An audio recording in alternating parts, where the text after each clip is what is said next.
Hey guys, it's Dan, your host of DN's Reviews, and today I'm back for another Walking Dead video for today. And in today's video, we're going to be doing another video for The Walking Dead and 11C. We are doing the opposite of the video we did a few days previous to this. We are going to do now the top 5 worst characters of 11C of The Walking Dead.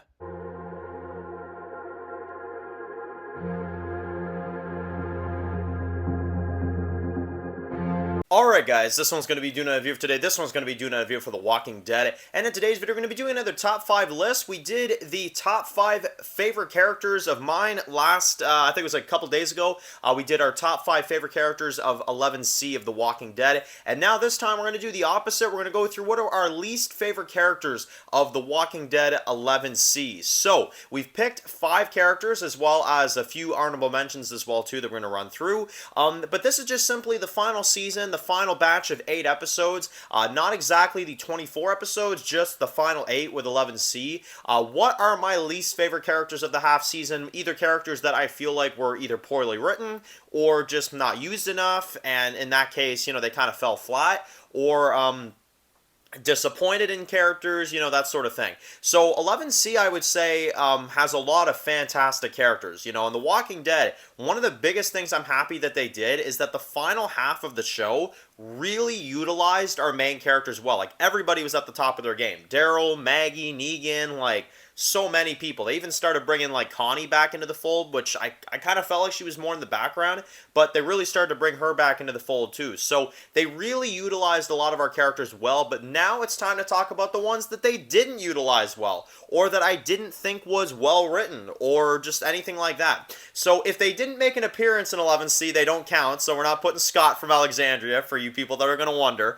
He's not in here, because he's not in the half season. I know he's memed like hell. So, anyway, let's get into this. A few honorable mentions, too, is Magna. Magna is one that I am going to put as an honorable mention for worst characters, just because she does absolutely nothing, and for her to be part of that 5, like, you know, Luke, Yumiko, you know, Connie, and stuff like that, I just feel like Magna did nothing. You know, she's supposed to be like the leader of this group, but she really didn't do that much at all. Not one of your better qualities, 11C. So, I don't know, man. I mean, all she did was sit there. She had like a line or two with Yumiko, and she was there when Luke died. I know that, but like, I can't think of any big moments where she did anything that was that memorable. And it's kind of weird because she was like one of the first ones we met when we did that big time skip. And it kind of feels like they just shoved her aside, you know? I know a lot of people don't like Magna. I personally don't mind her. I think she's all right, you know? But, yeah, I just kind of wish they had a little bit more of her, I guess. And I just feel like they didn't utilize her that well. And then the other honorable mention is going to be Tyler Davis. Holy frig, what the frig was the point of that? I mean, seriously. I don't mind the return, but, like, what's the point of it? Like, seriously, he comes back, he, doesn't want to team up with our crew, but then once they get the upper hand, he decides, okay, I will team up with you, and then, you know, because he denies Negan and Ezekiel at first, and then he eventually joins them and steps out into the line of fire and dies, and that's it, you know? I mean, it feels like they low-key didn't know what to do with him, so they're like, well, we can have him die in the battle, say that someone died there. I mean, I just feel like Tyler Davis was such a pointless character. I always feel like he was a pointless character too, because he was introduced during the pandemic episodes, you know, in 10C, and they reintroduced him in season 11 episode 10, and he had this like knife stunt where he held Max and stuff, which easily is his best episode, right? Because you kind of like start to set up the resist the Commonwealth, which I actually kind of like, but now they bring him back and there's not much of a point to him. So I do have to put him in here just because it kind of feels like they just killed him for nothing. So I don't know.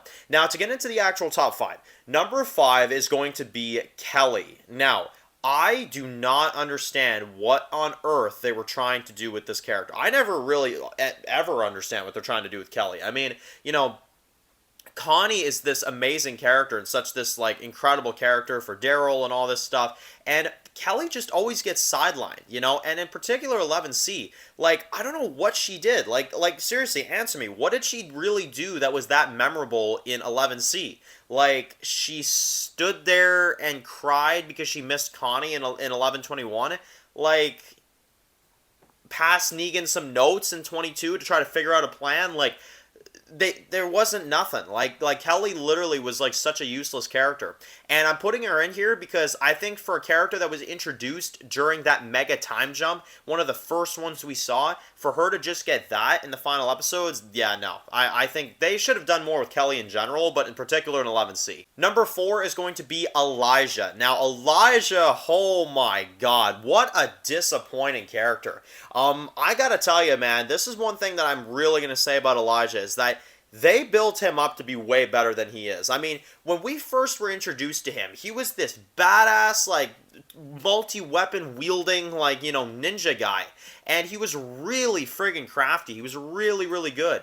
And, you know, 11A, like, they started to kind of do stuff with him. Like, he lost his, like, sister and his sister's best friend and stuff, which they really underdeveloped that, might I add. But either way, they kind of just throw him into the group. He's not really using much of his ninja skills anymore, to be honest. I mean, he's kind of just there. He don't wear the mask anymore either, which is really uncool, because I thought that was a cool look for him. You know, he's just kind of a normal dude with 2 blades. Like, you know, that's all it is now. And now they introduced this relationship idea in the final episodes with Lydia, which felt so left field. And now he and Lydia are together, and now that's just kind of what they end up doing with him. To be honest, guys, I hate to address the elephant in the room, but somebody here does. I feel like they just saw, like, Elijah and they saw Lydia, and they're like, oh, shit, we don't know what to do with them. And we'll pair them together. It'll give them both a storyline, you know? Because there really is no impact with the two of them being together. There really isn't. So I don't know. I kind of feel like, call me nuts for this one, guys. Some people may disagree with me on this one, but I personally would have kept Cole around longer, and I would have killed Elijah, to be honest. If they're going to do this shit with him, like, yeah, he did absolutely nothing, aside from make out with Lydia, you know? That's all there is to it. Number 3 is going to be Hornsby, Lance Hornsby. So, yes, I do have Lance Hornsby in this list. This might surprise a lot of people, but the reason why I put Lance Hornsby in my top 3 is because I love Lance, right? And I know it makes no sense given the number on the list, but I love Lance in 11B. I love his villain setup. I love what they did with him. It was literally S-tier writing. To me, I loved it. I love what they did with Lance. I know a lot of people disagree, but I think Lance in 11B was some of the best stuff, like villain-wise, we've seen since the Whispers, you know, like since the Whispers, since the Savior, stuff like that. Like, Lance was really scary. And Josh Hamilton does an amazing job, and he did an amazing job in 11C, right? But it's the writing for the character, and I just don't get what they were trying to do. They leave you on this cliffhanger that makes you think he's going to execute Oceanside, but you find out, first of all, you don't see it. That was really disappointing. Second of all, we don't even find out that he did end up killing Oceanside, so that was really anticlimactic. He gets thrown into a cell, completely useless to the story. He makes Shira and Roman do all the stuff for him, obviously, because he can't get out. And they're doing the villain stuff, and he's not doing jack shit, you know? He's just sitting there eating his darn candy apple, right? And I thought that they would bust him out, but no. He sniffs Pamela's hand, he is enjoying her company, and then dies. Gets an arrow to the throat and tries to kill Daryl and Carol like an idiot. Like, what was this build-up? Like, 11B, man, like, that, they had that shit. Like, he was such an intriguing character. And 11C, he is literally a mole at this point. I mean, that's literally what the frig it is. And they tried to get it removed as quick as they could. Like, you know? Like, I don't know, man. Lance, I really feel bad for Josh Hamilton, because I really feel like they done him dirty in 11C. It's one of my only flaws I have with 11C, as you guys know, because I love 11C. But, I don't know, man. That was just such a weird one. Number 2 is going to be Pamela. Now, kind of low-key a follow-up with Lance, putting Pamela at number 2. I did not understand why they put Pamela as the final threat of The Walking Dead. You know, and, I mean, yeah, you could say there's variants and stuff, but human-wise, she's the final threat of The Walking Dead. Now, I like how things end for her in 24, don't get me wrong, but the biggest reason I put her in my least favorites of 11C, in particular number 2, is because in 11B, you can't tell me that they set up a villain arc for her. Like, Lance was the bad one. Hornsby was doing all the stuff. She was in her office dealing with her corrupt son, and had no clue what was going on. She even made a deal with Carol just to help save her own ass in episode, 17. And then randomly, as soon as her son dies, she turns into this, like, evil, I've been evil the whole time, like, whatever. Like, it doesn't make any sense. She never knew about people disappearing. She never knew about all these sketchy things that were going on back in 11B. But in 11C, all of a sudden, she's like, oh yeah, I know exactly where to take people that disappear. Like, what the fuck? Like, what? Like, I don't understand. I don't understand anything about Pamela. I don't understand why she was the final threat. And my biggest reason, she's not scary, guys. She's not scary. When I look at Lance, when I see Josh Hamilton and I see what he's doing, he is scary, When I see Alpha and I see her beheading people and I see what she's doing, Alpha was scary, Pamela, I don't get that vibe from her. And for her to be the final threat, I gotta put her at number 2. I really do. And number 2 goes with what I think of her, to be honest. So, number 1 is going to be, drum roll please, SHIRA. So, SHIRA is 100% my least favorite character of 11C, and this is why.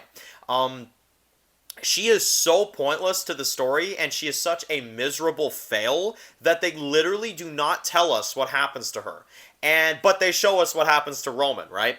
SHIRA literally comes in, tries to capture kids, executes people, and takes over the Founders Day celebration by murdering a bunch of people, And it's so bad because that they had no idea what to do with her because she was originally a spy. She was a spy for Eugene, making it seem like, she was Stephanie and whatnot. And all of a sudden now, she disappears off screen. We have no answer of what happened to her. Roman's dead. She's nowhere to be seen. I mean, and she's like a villain. Like, honestly, such a miserable fail. And you could even include Roman into this as well, too, as, sharing the crown of number 1, if you will. But, yeah, SHIRA was awful. SHIRA was absolutely terrible, and I'll never understand what the hell the point of that character was, to be honest. So, aside from faking us out, of course. So, anyway, let me know in the comment section below, what are your least favorite characters of 11C? I definitely want to hear from you guys on this one. I'm very, very, very curious to hear what are your least favorite characters of the final half season of The Walking Dead. So, of course, if you enjoyed this video and you're new to the channel, make sure to click that subscribe button so you don't miss any other videos of The Walking Dead. Make sure to follow me on Dan's The Walking Dead reviews on Instagram, guys, to get more Walking Dead videos like this. And I'll see you guys really soon for more Walking Dead videos. Enjoy the rest of the day, guys, and peace out. I've heard stories, walkers that can climb walls and open doors. I was never sure if they were just stories